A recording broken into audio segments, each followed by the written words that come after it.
Hello, welcome to the Tennessee Informer. I'm your host, Dave Vance. All right, out front, I need to give you a continuing disclaimer. I'm still having some vision issues, so I will have to read from notes again tonight. Thank you for being with us. Tonight we have a very special guest. Her name is Tiffany Boyd. She's the founder of freeyourchildren.com, which is an organization committed to fighting and preserving parental, educational, and constitutional rights. We'll be discussing, among other things, keeping the state out of private education, so don't go anywhere. But first, if you have an announcement from a conservative organization that you would like to broadcast on this show, please send an email with the information to tninformer.tv@gmail.com the Friday before the show. If you want our state to stand up to federal overreach, the best way to do that is support the nullification process bill sponsored by Senator Bowling and Representative Holsey that they intend to bring back next session.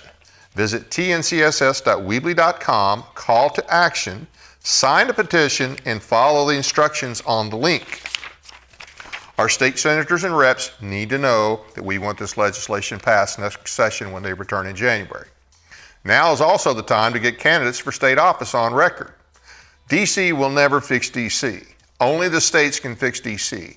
And we have to demand that our states stand up to DC and uphold their oath to the U.S. and Tennessee Constitution. Also, you may have heard about the threat that the proposed WHO, that's the World Health Organization Pandemic Treaty, and proposed changes to the IHR, International Health Regulations, pose to our federal and state sovereignty. Please click on the Substack link also on tncss.weebly.com and at the Substack tab, and send the letter in opposition to the treaty to all of our state and federal representatives and senators. This is a letter that we want them to send to the WHO. It's not a letter that you send to the WHO. That'll come later. Okay, so the link will provide a copy of a letter that will be sent to the Director General of the WHO opposing the treaties. Ask your elected officials to access the link, read the letter, and if they can support this effort, to please sign it. The WHO Pandemic Treaty and amendments to the International Health Regulations are unconstitutional. Currently, 22 state AGs and 49 U.S. senators have sent letters to President Biden in opposition to his support for these treaties, and the U.S. is pushing this. Matter of fact, I think we're the originators of it. They will not be going to the Senate for ratification. This is supposed to be a treaty, but that's not the way this thing is panning out.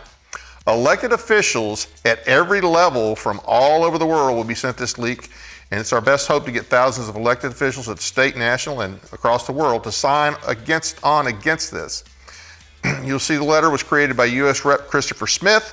The letter was sent by 22 AGs to President Biden. It was created by the AG of Montana, and the letter sent by 49 senators to President Biden was created by Senator Ron Johnson, one of our few good senators, by the way. We'll also be sharing a letter for citizens to sign in the near future. Time is short. The World Health Assembly meets to vote on these unconstitutional treaties, which will bypass the Senate from 27 May to 1 June. Now, I know a lot of you think, well, it's got to go through the Senate, but hey, there's a lot of things that they've done. If you look at a lot of the UN Agenda 21 garbage that we do now, those were not approved in an official treaty. But what presidents in the past have done is they've made it part of their policy. So that's what you have to look out for. The Gibson County Reagan Day Picnic is Saturday, June 8th from 4 to 7 p.m. Tickets are $50 per person, and May 25th is the last day to buy tickets. Ribs and chicken with all the trimmings are on the menu. The guest speaker is Mr. John DeBerry, advisor to Governor Lee. The event will be held at 88 Spring Creek Highway in Medina, Tennessee, home of Alicia Owens. Visit the website, Gibson County TNGOP, to get your tickets. The Stewart County GOP will meet this Thursday, May 23rd, 6:30 p.m. Our speaker will be Andrea Gomez, the Tennessee Director of Citizens for New America. The president of CRA is Russ Vaught. He's a former budget director for the Trump administration and former vice president of Heritage Action for America. And I tell you that just so that you understand, this is a top-notch organization. I've heard Andrea speak before, and she's excellent, very, very knowledgeable. So if you can make that, please be there. Glad to have you, no matter what county you're from. Okay, so I'm going to tell you a little bit about our guest, but before I get to that, You know, vouchers were a big issue this year. And of course, the governor wanted them, so-called leadership wanted the vouchers, and we already hear they're coming back next year, as I understand it, even though the money didn't get allocated this year because the vouchers didn't pass. I understand that money's being kept in the budget. In any event, I'm just going to give you my view on vouchers, and I'm sure that Ms. Boyd will fill you in as well. So vouchers, our state mandates we send our kids to public school. In our state constitution, it requires them to pay 70%, which means it requires tax dollars to pay 70% of the cost of public education in Tennessee. Now, we have problems in our school, we know that. I mean, we can't keep the obscenity out, we can't keep the pornography out, we can't keep all of the CRT garbage out, all these things that we can't seem to keep out. And so our elected officials that are supporting this are telling us, hey, you know what? Our public schools are a mess. Our state public schools that we use tax dollars to run and that we force you to send kids to, they're terrible. So we want you to give us some more money so we, the state, can now have some influence over private schools. That's kind of my take on this whole voucher thing. And well, Ms. Boyd, let me give you a little information about her before I bring her on. She holds a BS degree in interdisciplinary studies from MTSU. She's a former tenured public school teacher, homeschool consultant, speaker, homeschool advocate, and founder administrator of FreeYourChildren.com and Free Your Children radio show, which is a worldwide audience reaching millions weekly. Thank you for being with us. How are you doing today? I'm doing well. It's an honor. Thank you for having me. We're glad to have you. You're infamous, so I'm glad to have you on here. And That's a great explanation or description. You do good work from what I hear. Well, thank you. I like to say I'm the girl that they love to hate. I loved your opening statement, obviously, about vouchers there, because that's one of the many messages that Free Your Children has been screaming from the rooftops for quite some time. You're exactly right. I like to say that people that are advocating for universal school choice, they claim that the reason why they want it is because the public school system is broken. And then they want the same system that they say to broke it to now fund private education. And I'm saying this is exactly the agenda behind this, which is to control all forms of education that makes this dangerous. So I'm glad that you have connected the dots, and I hope your listeners will take what you're saying, that warning there, and heed it and start doing their research. You know, it sounds great. They wrap it up into a pretty little package. They make it sound wonderful. School choice, who would be against school choice? What they don't understand is that we already have choice. Homeschooling is legal in all 50 states. Parents have the choice to send their children to public school, private school, or to homeschool them. What this is a description of government school choice, where government monies then fund all forms of education. And that money normally comes in the form of a noose. It always comes with strings. You're exactly right. Absolutely. What you said is a better example. I actually like that description much better, because it is a noose and it tightens consistently. It's incrementalism, and that's what they do. They dangle that carrot in front of the faces of families. They fall into that trap, and then once they're in the trap, then exactly what you said, that noose then begins to tighten until all of the freedoms have eroded, and then the government is then controlled. There's nowhere left to run. The government controls everything. Yeah, more of the we're with the government, we're here to help you. Absolutely. I said this, we were there as this voucher legislation was moving through the House and Senate. We were actually there every single time it was being heard in committee. And then oftentimes we were there when it was supposed to be heard in committee, and they decided that they didn't want to hear it that day in committee. And we took large numbers with us of families that are freedom-minded, that have done their research, that understand why this is dangerous. They understand why they don't want it, and we packed those committee hearing rooms, and they were uncomfortable. It was clear that they were uncomfortable. We had conversations with many of them. I actually had conversations with Americans for Prosperity out in the hall. They wanted to know what they could do to make me happy, and I consistently came back with kill the bill. That's the only thing that's going to make me happy, which didn't make them happy, by the way. But we knew that we kept being promised that, homeschooling had been taken out of the wording of this particular bill. But what we were finding that was happening is it was varying. It was never taken out of the Senate version. The House version was boggling back and forth from the way that they had made the wording in the particular bill. What people need to understand is in the state of Tennessee, the majority of homeschool families are registered under Category 4 schools, which legally makes them private schools. So the problem with that is it can get very convoluted when we're talking about what does and doesn't apply to homeschooling. And then we also know that wording is very easily amended.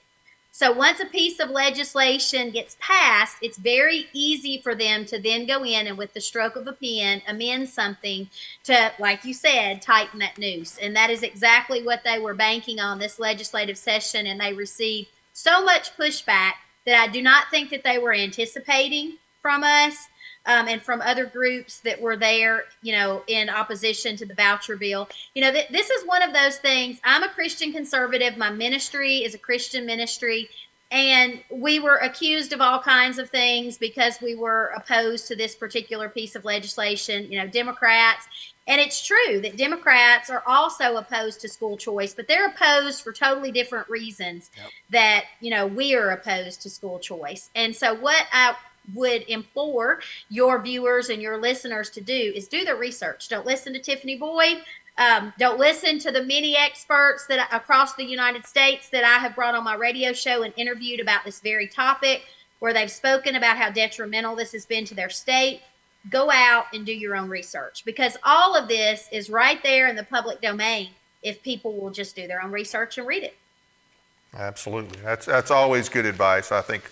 And I think all of us are guilty at one time or another, or just for taking somebody's word for it, somebody that we trust and who's been proven, to think like we do in the past. But hey, you know what? Sometimes they've taken somebody else's word, and it turned out either they were deceived or the research just wasn't done.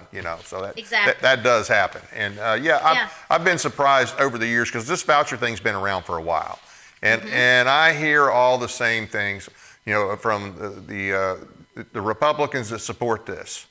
And they're like, oh, well, so you want to just leave our kids stuck in these dead-end schools, and you want to support the teachers union and so on and so forth, and you're a closet Democrat. I'm like, no, I just, the thing is, we're still going to be funding 70% of this. You guys don't have a good track record. You can't keep the garbage out now.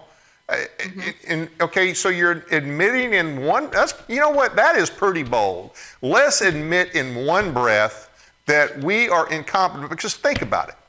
The state sets the rules for the schools. Now, they give them a little leeway on a few things here and there, but they set the standards. They approve the book list, which they don't use as many books as they used to, but they approve the book list. They also have additional materials that they are allowed to use, online. And the state approves those things. And we keep finding over and over that there's issues with those. Our state has proven it cannot be trusted on education. And yet they want to push this. How about fixing what we got? How about firing some people that need to be fired? And that's part of it. But good Lord, just clean out the garbage, I think the problem, Dave, is that they have fallen into the trap of taking so much federal funding that now they're so far embedded in this that their hands are completely tied and they don't want to give up that funding. It's coming from so many different departments. It's not just the Department of Education. And I hear people say, and I used to say it all the time, we just need to defund the Department of Education. And I don't disagree with that. I think that would be great.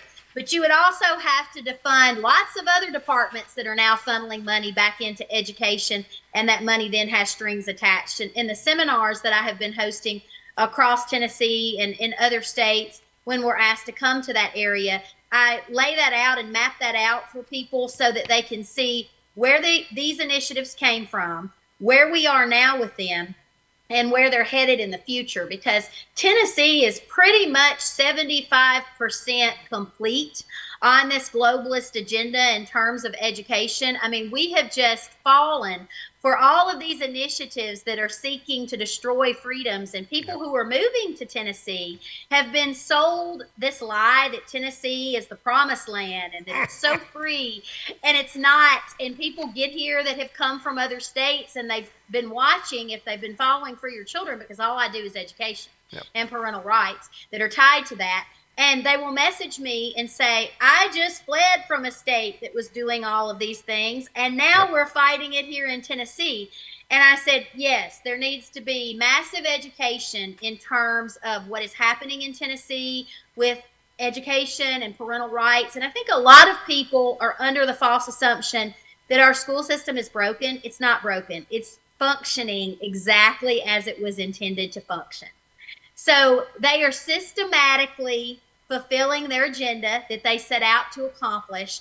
And true conservatives, and conservatives in general, have been largely asleep at the wheel.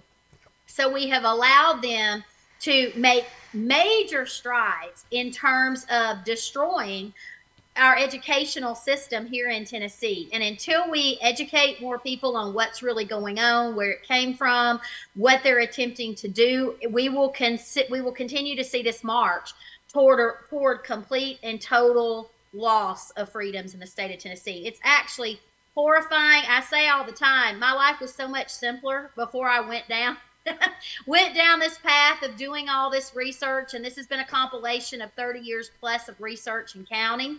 And every day that I sit down, there's more and more and more coming to the surface about the entities that are intertwined in this, who all is involved, and exactly what they're doing to, advance their agenda. And I think parents don't know.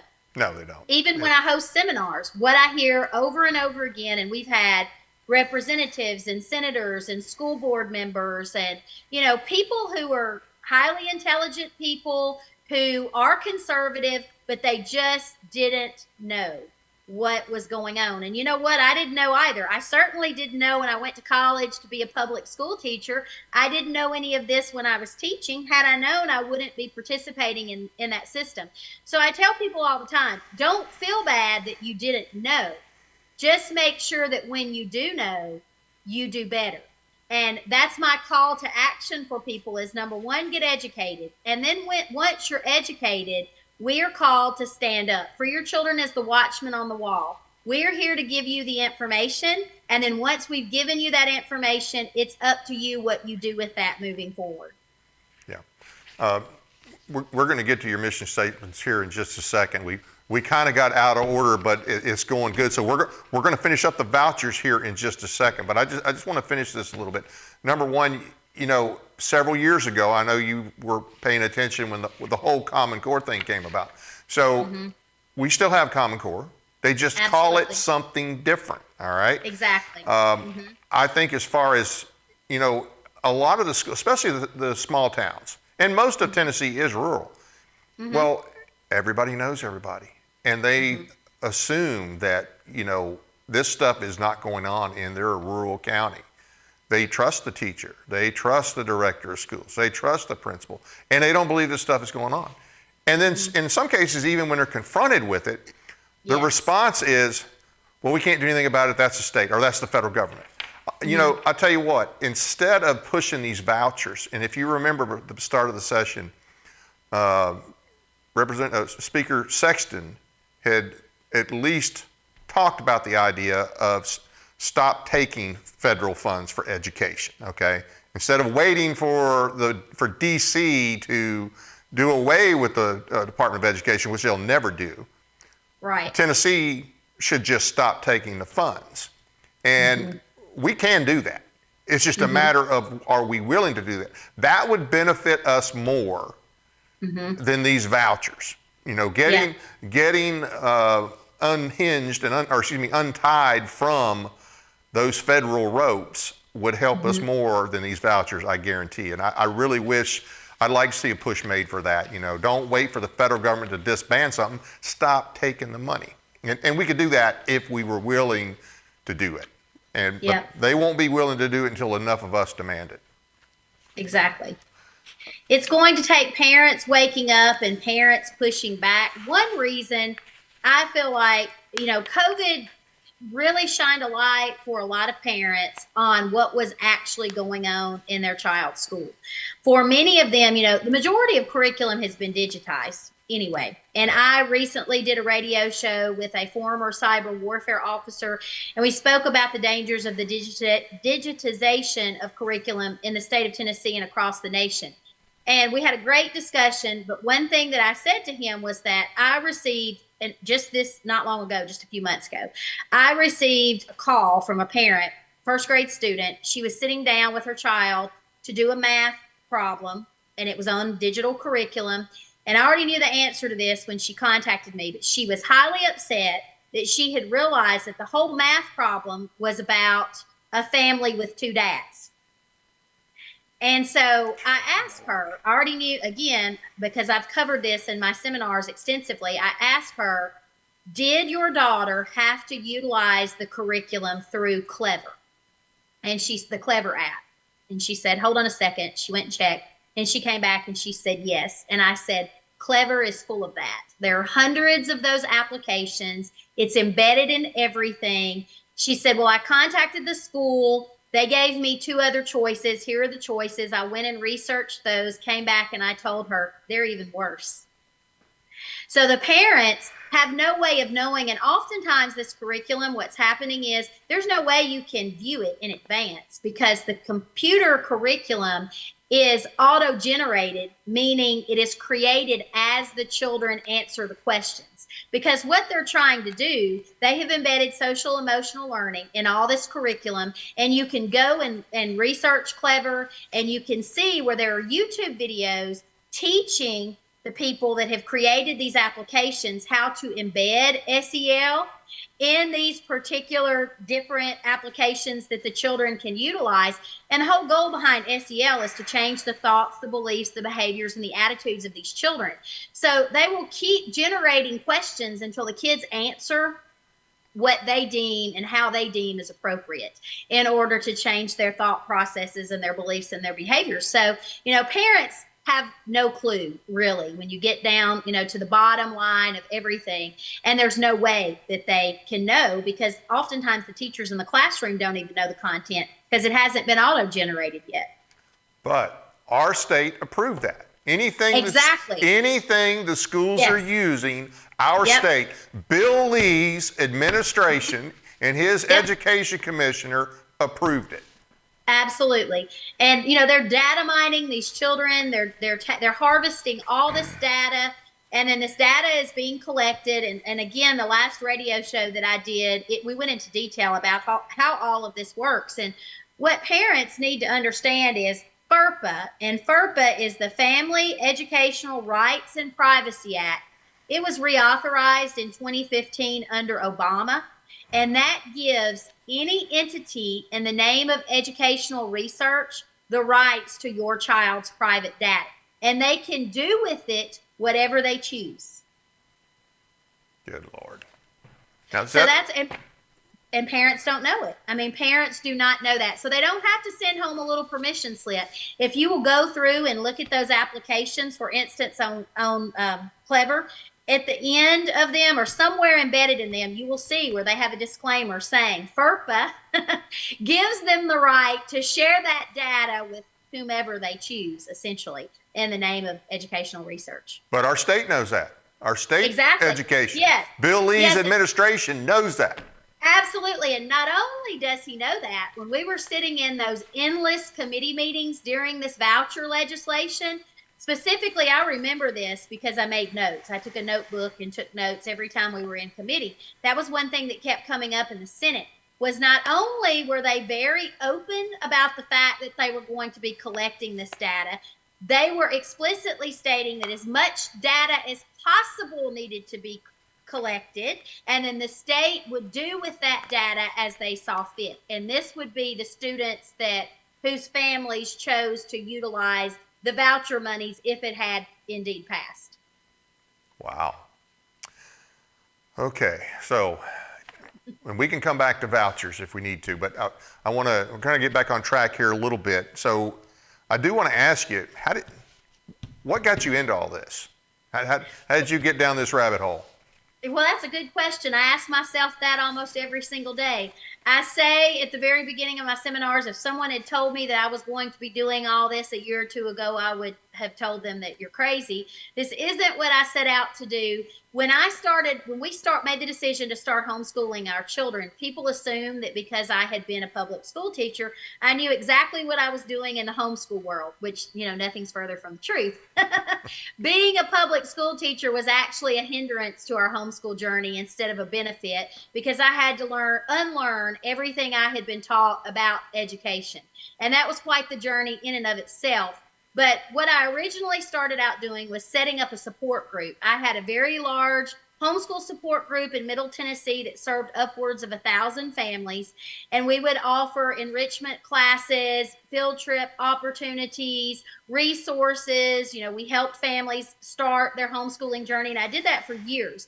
But it was really during the Penny Schwinn reign, who was our then education commissioner, when she had launched the Wellbeing Child Check Task Force, and homeschoolers were explicitly named in that particular piece of legislation, that we said, absolutely not, we're not having this. Senator Bowling and I were discussing this once, and she said, you guys shut the switchboard down at the Capitol over that one. And I said, and that's what we intended to do. And she said, well, you accomplished it. And so we pushed back really hard. We had the homeschooling verbiage removed. And then I said, that's not good enough, because in the state of Tennessee, the majority of homeschoolers are considered private schools. So we had that stripped out of it. And then I said, you know what? No parent should have this government intrusion. It doesn't matter how you choose to educate your children. This should not be a thing. Like, why are we even tolerating this at all? So eventually they put that up on a shelf. I think people thought that went away. It never went away. It's just been brought back under a different guise now. And so that's what got me really involved in paying more attention to legislation. And it made me realize that we were going to have to do a better job of being a watchdog to make sure that we weren't going to get swallowed up in something unknowingly. Then we went from that to the at-risk boarding charter schools back, not this past legislative session, but the year before. That one came in under the guise of changing the education code and offering another option to homeschool, where if parents were misled and chose that option, their child would then be considered a public school student, which was absolutely crazy, because I've not met not one homeschool family that would ever choose that option. But buried under all of this was this big plan to adopt at-risk boarding charters. And the birth of what they were considering at-risk students was so egregious, it was appalling. And so we fought back against that. We wound up stopping it, but this legislative session, they passed it. Now, what exactly did they pass? They passed at-risk boarding charter school legislation in the state of Tennessee. So what that will do is children are identified as at risk, and this received bipartisan support. And as we were fighting the the school voucher legislation, we were also trying to fight this particular piece of legislation as well. It's actually, we said this year there was a trifecta. It was school choice that they were trying to get implemented. It was the at-risk boarding charter schools, which they passed, and it was the fake parental rights bill, which was passed. These three were actually working in tandem with one another. And it felt like most people couldn't connect the dots. And if they had been to one of my seminars, it was really easy for them to connect the dots, because I had laid it all out there. This is how it's all connected, the blueprint. But a lot of people had not participated in those, so they either unknowingly, or there may have been other reasons that they decided that this was a good thing. There were lobbyists that were pushing this legislation, but those two passed, and it's very concerning, because in the state of Tennessee, a child can be identified under the R2I2 model in Tennessee as at risk under several categories. So they could be disabled, like autism or hearing impaired or vision impaired or dyslexic or ADHD. That's considered at risk. A chronically absent child, so a child that could have a chronic medical condition that makes them absent a lot, even with a doctor's excuse, would be considered at risk. Children who have been abused or neglected. Then you have juvenile offenders that are lumped into that category. So now we've passed a law in the state of Tennessee will be on the books as soon as Governor Lee signs it. He's probably already signed it at this point. I haven't looked lately, but he was one of the, a big supporter of this particular charter school network. So these children will reside in these residential facilities, and they will live there. What is the definition of at risk? All of the things that I just mentioned just a few seconds ago.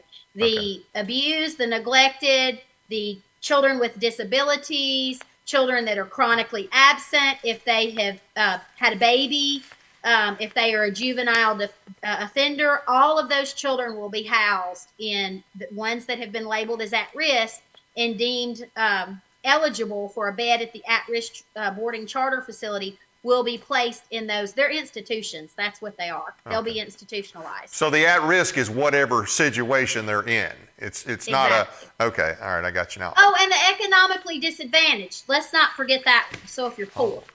And here's the thing that you need to understand about this. There's funding attached to all of these at-risk categories.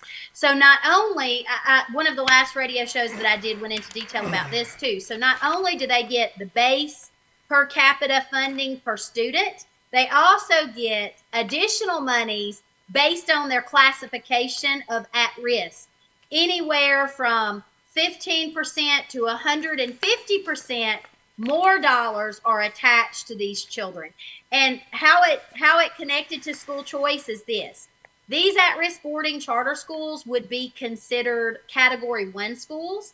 And if you watched any of the committee hearings or you read any of the legislation, that is the only category that would not be required to wait the 3 years before utilizing vouchers. They would be eligible for them right out of the gate. Well, of course, they wouldn't have passed this if there wasn't money attached. I mean, correct. that was all part of that was the real goal. The issue's never the correct. issue.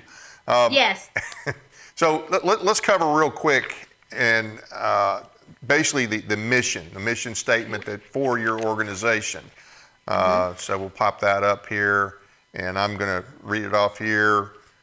Children is organized, dedicated to preserving parental educational rights. Exists to share the truth and love about education, to encourage and equip Christian parents to disciple and teach their own children. Free Your Children is committed to fighting to preserve parental, educational, and constitutional rights. And then these are some of the parental rights under attack, which you've already touched on some of them, but let's go ahead and any blanks you want to fill in under the parental rights that are under attack, other than what you've already listed. Yeah, one thing that was another piece of legislation that was really concerning was I call it the fake parental rights bill. And I think conservatives in Tennessee thought it was a great thing. I warned about this and I said, any government that's large enough to enumerate your rights, to tell you what your rights are, is a government large enough to take those rights away. So you get into a very slippery slope when you start enumerating rights. But what people don't understand about this particular piece of legislation is it actually subverts those rights or usurps those rights, and it gives those rights away to any other entity that the government says can make decisions for those children or your child or children in school. So that's what people don't understand is our schools have become medicalized. We have spent millions of dollars. Last summer's study session allocated $8 million more into pumping our schools full of more social workers, master's level social workers, clinical psychologists, all these medical professionals. And those are the individuals that are then identifying our children as at risk. And once a child is labeled with certain conditions, what happens when they then grow up and they can't purchase a firearm? So, that gets into constitutional rights, and I don't want to jump ahead, but there's also, I want to say this, parental rights. Here's another good one, and this actually goes into two different categories that we will talk about, and it's this. Most people do not know in the state of Tennessee, it is legal for your child to be interrogated without you present. Starting at what age? It doesn't delineate. And that has happened. Interrogated by law enforcement? Well, you have SRO officers in the schools. So yes, if they bring the SRO officer in, then yes. Or your social worker, or your principal, or your staff. And they just have to claim that they have made a good faith attempt to contact the parents. I cannot count the number of parents that have contacted me and said, this happened to my child. By the time I got to school to pick my child up, DCS had already taken them, had processed them into the system, and they were held 72 hours before I even had custody back of my child or even knew really where they were.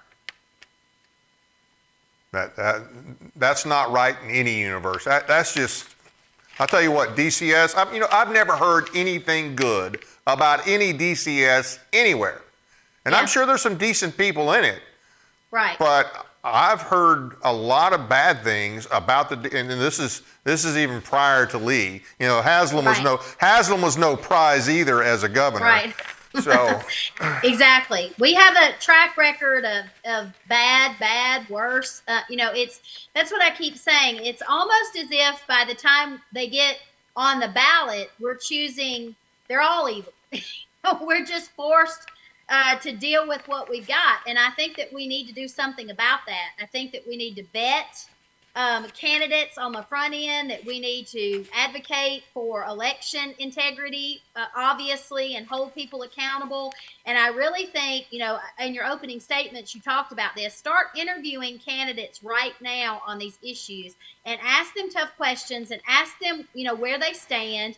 Ask them to commit to doing their research and getting educated about all these topics because, I talked to multiple representatives, legislators throughout this legislative session. And for several years, we fought against TISA because we knew that it was the bridge that they were going to use to try to usher in universal school choice because TISA has a lot less accountability attached to it than the old BEP funding formula. So we were at the Capitol, advocating in opposition. We were in opposition to that bill then and made appointments and went in to speak to our legislators. Most of them, and they will admit this, they've admitted it to us, even during the voucher legislation, they didn't have time to read the bills. They didn't even know what was in the bills. Just like DC. It's a smaller version of DC. The dollar amounts are different, are smaller, but they operate just like DC. And think about it, at state level, I think they still run something like probably 1,500 to 2,000 bills a year. Yeah. So they run too much legislation, okay? They don't even know a lot of, if you've been up there for 4 years, there's so much legislation that's been passed in 4 years. You as a representative, unless it's something that was really high profile or that you ran personally, you don't have a clue what's been done. You don't have a clue because we passed too many. And guess what? Most of the laws even being proposed are not coming from the citizens. They're coming from the lobbyists. It's like, okay, what can I do to make the Chamber of Commerce happy? NFIB. Yep. And then, of course, you have the whole problem of those who think they are elected to make the governor happy or make the Speaker of the House happy, or if you're in the Senate, to make our perverted lieutenant governor happy. They don't seem to care about what the people need or what's constitutional. Forget what's constitutional. Most of them don't have a clue about the oath they took. Right. It was very frustrating to us. I'll never forget, prior to the voucher legislation ramping up, a large group of us went up to the Capitol on February the 6th, and we made appointments with only Republican legislators. And our goal was to go in and have a conversation about them as to why we were opposed as homeschoolers, and we had private school families there with us also. And then, some people that were there with us didn't even have children anymore in the school system, but they had been to seminars, they did their research, they understood why this wasn't a good thing, and they were joining us. And I remember in particular sitting in an office of a representative, and we were having a lively discussion about what the Tennessee state constitution requires in terms of providing children with an education in the state of Tennessee. And we knew it said public education. It doesn't say anything about private education. And so the conversation had gone on for a few minutes, and I said, I'd like to ask a question. I'd like to redirect this if I may. And he nodded his head and gave his permission. And I said, I would like to know this. In your opinion, in the state of Tennessee, do parents or the state have more rights when it comes to their child's education. And he looked me square in the face and he said, it's equal. And I looked him square in the face and I said, we have a problem. Yeah, I would say. We Good have a Lord. problem. And so, then all of us that were sitting there, I mean, it was all we could do not to fall out on the floor, because these people are supposed to be conservatives and believe in small government and believe in, constitutional rights and parental rights. And then we're being told that the state has equal rights to our children in terms of an education. Well, that, we're in total opposition to that statement. So we saw a lot of representatives that, without saying that, said it. If you know what I'm getting at here, you could just tell from their actions and statements that they made, because we believe that there are other states that already have this model. We believe that Tennessee families should have the right to educate their children the way they see fit, the way the Constitution says we have a right, without being required to register with any entity. Right. We felt like if we want to homeschool our children, we should just be able to homeschool our children. We should not have to register with any entity that's going to give our children's data to any entity. And we kept hearing things like, well, that won't work, because how can we make sure they're not truant? And I said, if they wake up alive, they're not truant, because they're at home with their parents. And we all know that truancy, the only reason truancy is even a thing is because schools make money based on how many students are in those seats every single day. It's not about learning loss. It is directly related to, and the only thing it's related to is how much funding they lose if the child's bottom isn't in that seat. And by the way, that's one of the ways that they're identifying these children is at risk is through truancy. Well, in the state of Tennessee, you're truant if your child misses 5 or more days of unexcused absences. In what time period? In a year or in a? Mm-hmm. Yeah. 5 days. 5 days of unexcused.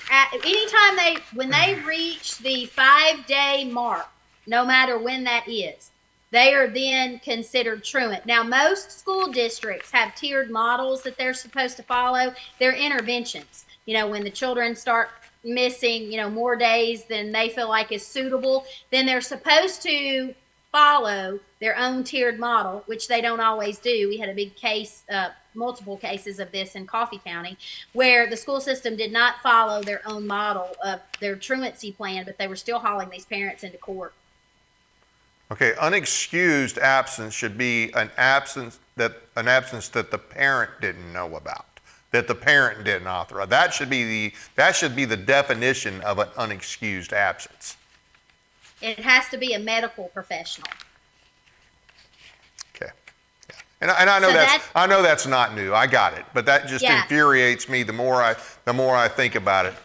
Absolutely. And so you're seeing children that are chronically absent. Their parents already know what's wrong with them.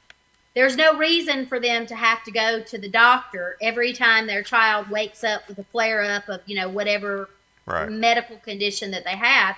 And then those parents are finding, themselves in court, for truancy. And I'm 50. I've never been in a juvenile justice center ever. I've never been in a court proceeding. And then we went with a family and we watched what was happening in Coffee County, Tennessee, and it felt like we were in a third world country watching what was happening to those families there. They were being denied their right to remove their children from public school and place them in legal homeschool options. Wow. Yeah, and so we did, cover that with some big stories. Senator Bowling got involved with that particular event that was going on when that was happening. It is absolutely egregious to see what is happening in the state of Tennessee, and most people are just largely unaware. If you're lucky enough, if your child's in public school and you're lucky enough where you've never had to deal with any of these issues, then it may seem far-fetched, but you are literally one incident away. One. Especially now that they're loading the schools up with so many of these individuals that are there specifically to identify children as at risk. Because also what parents need to understand is that now children can be identified as at risk, and Medicaid can now be billed without parental consent for the first time. So the psychiatrist or whatever at the school can see your kid, make a determination, and now the school gets. Yes. Good Lord. Absolutely. And they can also utilize these psychologists, psychiatrists, social workers through these digital apps. Through digital apps. Yep, through the Clever app, the Clever system, data management system is one of them, and they have hundreds of apps, and they have a whole mental health section where students can go in and utilize a mental health professional there. And, Tennessee has already 100% fully vested in the community school model, and that's the whole goal of the community school model. The community school model is to replace the parents. I've written about this. I'm also a monthly contributor to the Borough Pulse. That's BOROPULSE.com. Yeah. And so I've written for years, several years now, about all of these topics. All of them are about education, parental rights, constitutional rights, and I have written about community schools. And the whole purpose behind community schools is to replace the parent and the family, and the school provides the children with everything, from medical care to dental care to clothing to food. And now that Tennessee has already passed at-risk boarding charters, a nice residential facility that they can then live in. So it's really the communist school program. Absolutely. Rather than the community school program. And Clever Yep. would be better called sneaky, because that's what it is. That's what they're using that for. Absolutely. You mentioned all right, schools. We kind of covered this, not necessarily in order, but I do want to hit this a little bit because you talked about it earlier. So these kids will get labeled as, mentally having mental issues or whatever. And so then once they turn 18, well, now they have this on the record. Well, they're dangerous. So that could definitely impact their Second Amendment right. Absolutely, that's the goal. They're not going to file red flag laws because they know that the outcry would be too much. So a couple of decades of them identifying as many children as possible as at risk, they will be able to unarm the population. And now we have longitudinal databases where all of this information is being harvested and shared and stored. So now, they can speak to one another, so to speak, through all of these databases. So no matter where your child is, they can just send that information where it needs to go to know that they are not allowed to purchase a firearm. Okay. It's pervasive. And I go into, the National Governors Association in general is behind this big push. And in the seminars that I do, I go into deep detail. My seminars are about 2.5 hours long. We always laugh because people always say I fire hose them. But then after the seminar is over with, you would think that they would jump up and run out of there as fast as they could because they've been fire hosed with so much information. But what happens is we usually wind up staying hours longer because they have so many questions. Because, again, this is so pervasive and it's so much, and it changes. I mean, every single time I sit down to do a seminar, something has been added to it. Wow. And what you're talking about, this kind of thing happens on other issues as well, whether you're talking the property rights, Agenda 21, 2030, it's pervasive, and everything all goes back to money, and it all goes back to the federal government is pushing this. In our states, some people in our state claim to believe in the 10th Amendment. Okay, they claim to. But I don't see much indication of it. This is the kind of stuff, though, that we have to some way, somehow force our state to push back on, to stop being part of this plan. And of course, absolutely, more parents have to know about it, and more parents have to speak up. Absolutely. You mentioned sustainable development goals. UNESCO is very clear about what their agenda is for education. And so when people start calling me a conspiracy theorist, I wear that as a badge of honor now. Because in my mind, I think, what's the difference in the truth and a conspiracy? Give it 6 months, right? I mean, that's the joke. But if you have a question, about any of this, it's all there in the public domain. I mean, you can look it up on the Tennessee.gov website, see it for yourself. They have page after page of descriptions teaching schools how they can bill for Medicaid. It's right there in black and white. UNESCO is very clear that their vision is to regulate private schools, both homeschools and private schools. It's all right there. And this is what, they plan to do. And they plan to, implement that through school choice, because once you accept government monies, then like you said earlier, they can slowly tighten the screws and tighten the noose and make sure that you're aligning everything to Common Core. You're right. It never went away. I cover that in my seminars as well. They just rebrand these things, give them a different acronym. They're not even trying to hide it. In Murray County schools, it specifically states it's not to be exclusively Common Core aligned. So there's your caveat. It's still Common Core aligned. Right. Just as long as it's not exclusively. And of course, again, the whole premise behind Common Core is to make sure that there's strings attached to that money, so that then you can centralize education by making sure that they're all being tested with the same test. And everyone knows, if you've been alive and breathing, that in schools where they're forced to test, they teach to the test. Right. Absolutely. And if people don't believe it, I tell you what, let's take the issue of climate change. Anybody with common sense knows it's garbage, okay? A lot of conservatives have figured that out. And so when they hear Biden push it, or they hear the left push it, they're like, that's BS. And it is BS. So why is it on our state website? Why can you go to the state website and you can see our climate action plan for the state of Tennessee that aligns with the garbage that Biden is pushing, that aligns with the SDGs that come from the UN, all part of 2030, part of Agenda 21, whatever you want to call it. Yep. It's all there. Same thing with the, I'm trying to remember the name that had to do, we had some bills this year that had to do with use of the land. I cannot remember the terminology, but it is all about control. And you can find those things.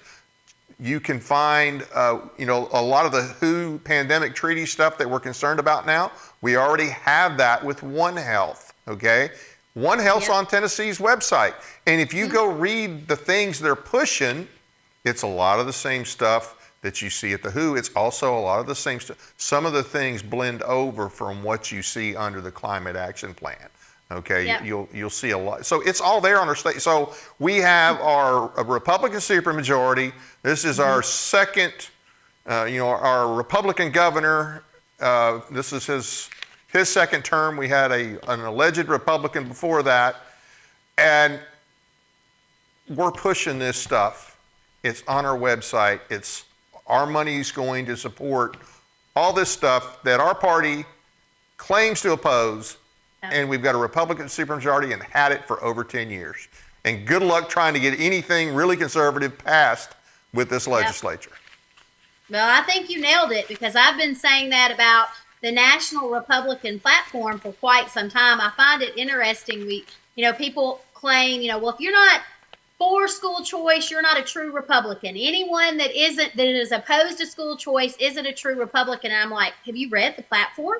And I pulled out an excerpt, and I highlight this in the seminar. First off, it hasn't been updated for years, okay? It says, when you're reading under the education, school choice portion of it, it says that they are against the collection of data. It says that they're against any social, emotional screening programs. It says that they're against all these things, but we are advancing these things every single legislative session in Tennessee, and we are supposed to be a Republican stronghold. Yeah. So I always say to these people, don't talk to me about what a Republican is, because you guys are voting for the very things that you say that you're against, and you are advancing them by leaps and bounds. Yep. So until we get people in there, number one, that actually know what a conservative is and aren't afraid to do the right thing. I had a great opportunity to interview the Camden County Republican Central Committee out of Missouri.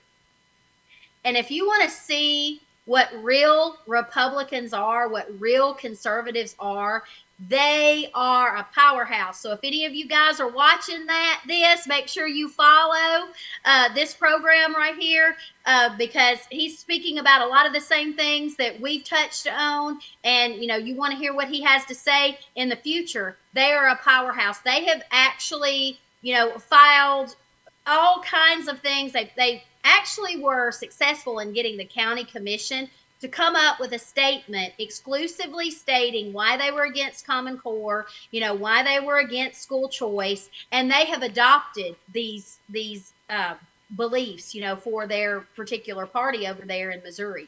And it's pretty groundbreaking because we still see so many Republicans that are holding on, to all of this across the nation. And that's one reason why they have been able to make advancements in this school choice scam, across the U.S.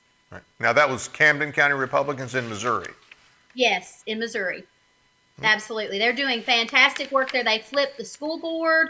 They filled the county commission. I've interviewed them on my radio show, and we've done some other things together as well, and they're fantastic. But you know what? You brought up Common Core earlier. I asked them, how did you educate people? And they said, we started during Common Core. So, we started educating during Common Core, and that was tried in Tennessee. People like Karen Bracken tried to educate on Common Core. I've interviewed Karen. She did great work, but, it felt like, I'm sure that she was screaming into the wind because Tennessee just jumped right in with both feet, and they just continued to push these initiatives. But for whatever reason, in Camden County, Missouri, those people had the scales removed from their eyes, and they stood firm. And then when all of these new initiatives started coming down the pipe, like, universal school choice, they already had enough history and knowledge to know that this is just an extension of that. That's all it is. Right. Now, I don't know if it's on all the same issues, but I know here in Tennessee, the Sumner County conservative Republicans, they've had a big impact in Sumner County with those kind of things as well, as far as getting good conservatives on their county commission. And I'm not so sure about how that school board issue turned out, but they've been effective, and they do some really good work over there. There was one other thing that I wanted to. Okay, so your website, and you do have a radio show, plus you have a website. I mean, what are some things that the public can do to help and get involved? Well, what I would really encourage people to do is to make sure that you start right now interviewing, potential candidates, that are going up for election. Primaries are coming up. Make sure that you start asking them difficult questions. Ask them where they stand on these issues. If they're not educated on the topics, try to find a way to get them educated. That's one thing. Go over to the freeyourchildren.com website. We created a FYC toolkit, and that toolkit has numerous topics that are broken down with resources under those topics. Check that out. If you have questions, you can reach out to me. If you're interested in getting involved with Free Your Children, send me an email. I can give you more information about what we are doing, what we're going to be doing this summer, and even next session. If you are interested in hosting a seminar to have me come to your area to speak about these things in detail, I would be happy to do that. Just, send me an email and we can discuss all the details of that. Most importantly, do your research, ask questions, and get involved. What I'm finding is there are a lot of people, like you said earlier, they just don't want to know. This isn't going away. This is only going to get worse. And the only way to shift the tide and to change the trajectory of this is to educate and then take action. Yeah. Everybody wants somebody else to do it. Everybody's waiting on the cavalry to show up. Well, look in the mirror. You're the cavalry. When are you going to show up? And that's the problem. We can't keep expecting other people to do things that we have to do. Hey, I really appreciate you coming on. Appreciate all you do. Love to have you back. An hour is not long enough for you. I need to have you 2 hours the next time. Thank you so much. It was an honor to be here. Well, it was an honor to have you. Hey, I want to thank everybody for taking the time to watch our program tonight. Please be sure to hit the like button and subscribe buttons, as well as the notification bell, so you never miss a show. Tennessee Informer is also available to listen to as an audio podcast on iHeartRadio, Spotify, Spreaker, and other popular podcast platforms. Do a search for the Tennessee Informer, and you'll find all of our shows, or you can find them on the website, tninformer.com. While you're there, take a moment to sign up for our weekly newsletter to stay up to date. You can also follow us on Facebook and Twitter at Teen Informer. Share us with your friends. Get the word out. And give me a second here, and I get this page turned, and we'll continue. There we go. Tomorrow night, 7 p.m., our guest will be author and constitutional expert Joe Wolverton, JD, to discuss the constitutional showdown of state sovereignty and nullification, his new position in the John Birch Society, and more. Hope to see you there. That's it for now, and good night from Paris, Tennessee, that is.